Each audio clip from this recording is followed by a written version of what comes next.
I created a compact guide with information on what every work trait does in Palworld. All pals have at least one of the 12 traits, and these traits can range from level 1 to very rarely level 4. Check the description for timestamps to any of the different work traits, and let's get started. Anything dealing with fire around your base in Palworld is called kindling work. This includes things like cooking food, using the primitive furnace, or the heater. You should see the required kindling message when near an object. Most fire-type pals are able to do kindling work. The pal I'm showing in the clip is Foxparks and can be found very close to the starting area. Most things that require water around your base in Palworld are called watering work.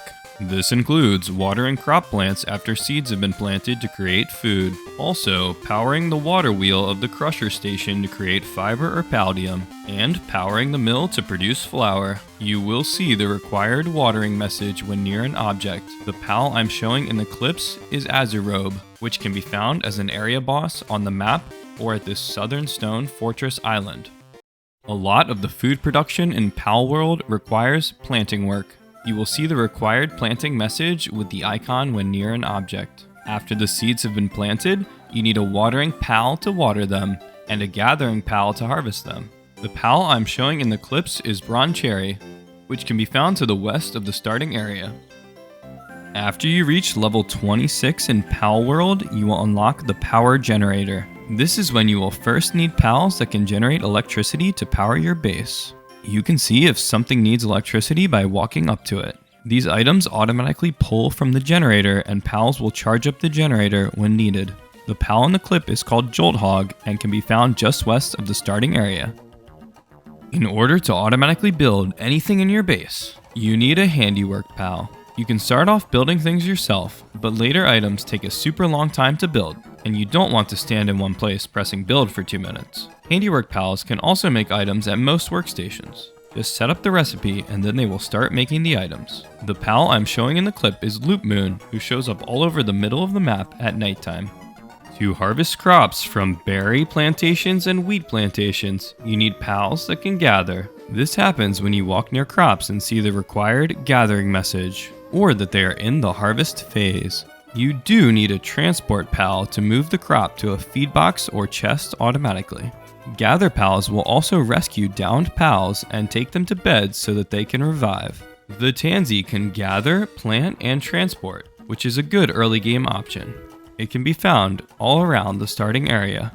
One of the most useful resources in Palworld is wood. You can get this automatically with lumbering pals. They will seek out trees in your base to chop down when roaming, which gives you fiber and wood. You can also build a logging site where they will accumulate wood over time. I suggest building a chest near the logging site. When lots of wood stacks up, you can place it in the chest to have access in the whole base. Icthyrdir is an excellent early game woodcutter and can be found very close to the starting area. Pals that can mine are the most important part to progressing through the main game in Palworld. When roaming, they will seek out and break down general rocks or palladium ores in your base. This provides ore, rock, and palladium for use in structures and making pal spheres. For unlimited rocks, you can build a stone pit. Make sure to put a storage chest next to it, so when you acquire the rocks, you can quickly drop them off. Level 2 mining pals can even mine ore rocks, so be sure to make a base near them. You just need a transport pal to pick them up and move them to a chest. At level 12, you unlock the Medieval Medicine Workbench in Palworld. Here you can make various potions that are useful for curing the stats of various pals. However, they take quite a long time to make, so you need a medicine production pal. These pals function exactly like a Handiwork pal, but only for the medicine workbench. The pal in the clip is Cinnamoth, who can be found near the center of the map.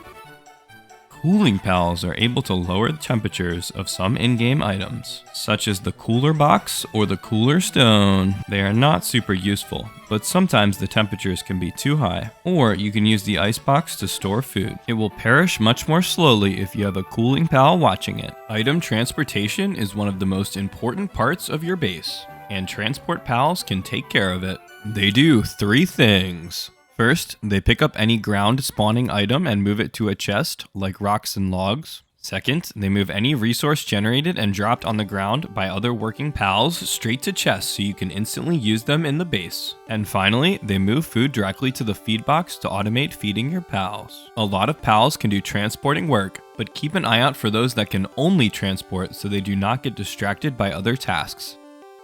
The final work sustainability in the game is called farming. These pals solely interact with the ranch, which is unlocked at level 5. You assign a farming pal to the ranch, and they produce a specific item. Vixie is an awesome early game pal because it produces arrows, pal spheres, and coins. You can only assign a max of 4 pals to one ranch, but try out different pals. Some produce materials for cake, some produce wool, and even flame organs. Thank you everyone so much for watching. If you enjoyed the video, please subscribe and let me know what your favorite pal is in the comments. Mine is this lucky wolf, he's such a good boy.